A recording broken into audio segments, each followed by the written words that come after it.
I was thinking vegan diet was the way forward.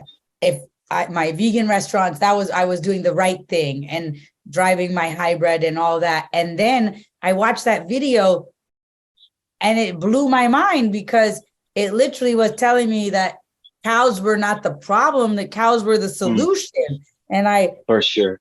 and then it told me that the number one cause of methane was not cows, but it was food waste. And then I thought, well, I have these restaurants and I'm throwing all this food in the landfill, and I'm thinking I'm doing the right thing.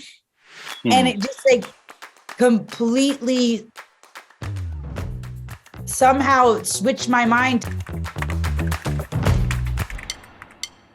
It was right. I could feel that sometimes you hear someone tell you something, and even if you don't like it, because it means you've been wrong about something, you don't want to hear it. Food putrefying in the landfill is a problem, but food composting is a solution. And it's the same thing. It's like, and I just was obsessed with that. Food scraps, something so simple, something that we all participate in, could be so easily transformed into a solution. The main thing that we can do to make a real change, it's sharing our knowledge. How do we keep ourselves balanced? I don't know how. We do farm tours here on the tour. Sometimes the kids will be like, oh my God, I saw a cow poop. I'm not going to be able to eat for a week. And I'll look at them and roll my eyes and say, you know, all the food you eat is grown with poop. And it's your choice. Oh my God, don't tell me that. Don't tell me that. Some of my friends, like they don't know how to work with the soil. It's crazy. And you know, like I was just like thinking that, you know, with the pandemic, a lot of things happen. But for example, in Costa Rica, some of the agrochemicals to produce food increased 300% of the price. In some point, everyone is going to have a water problem. Everyone is going to have no access to soil to produce food. What we are doing with our environment. We are the ones we've been waiting for. You're the one you've been waiting for. I'm the one I've been waiting for. And what people have to understand is we got to stop talking about climate change as this esoteric thing that's, oh my God, the glaciers we've never seen are melting and New York City is going to be underwater. Yeah. They've been telling me that my whole life, and it's not underwater yet. And so, but this is true.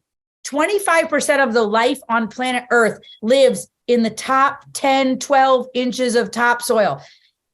And then we need them to see the soil almost like they see what is those things? A coral reef. And imagine if we took a plow and plowed through a coral reef and then planted one kind of coral in perfect rows and then plowed through again and planted a different kind of coral in perfect rows, or the same kind of coral in perfect rows, year after year after year, how would that coral reef fare? We do have the answers. And the tools are not sexy, and they're not going to sell any batteries. They're not going to sell any solar panels. They're not going to sell any electric cars. So it's going to take the grassroots of me and you. We have traded resilience for convenience, and it is time for us to trade our convenience for resilience again. And that is going to take work. Molly, I love what you are saying, and I love your point of view. And I think, you know, after the trouble, after the you know, like the problems that I was mentioned, that for me, it's one of the best components about regenerative farming. It's hope. And sometimes I talk with some friends that they live in the city, and they told me, "Oh, but what can I do if you know, an engineer that I'm working in a computer all day?"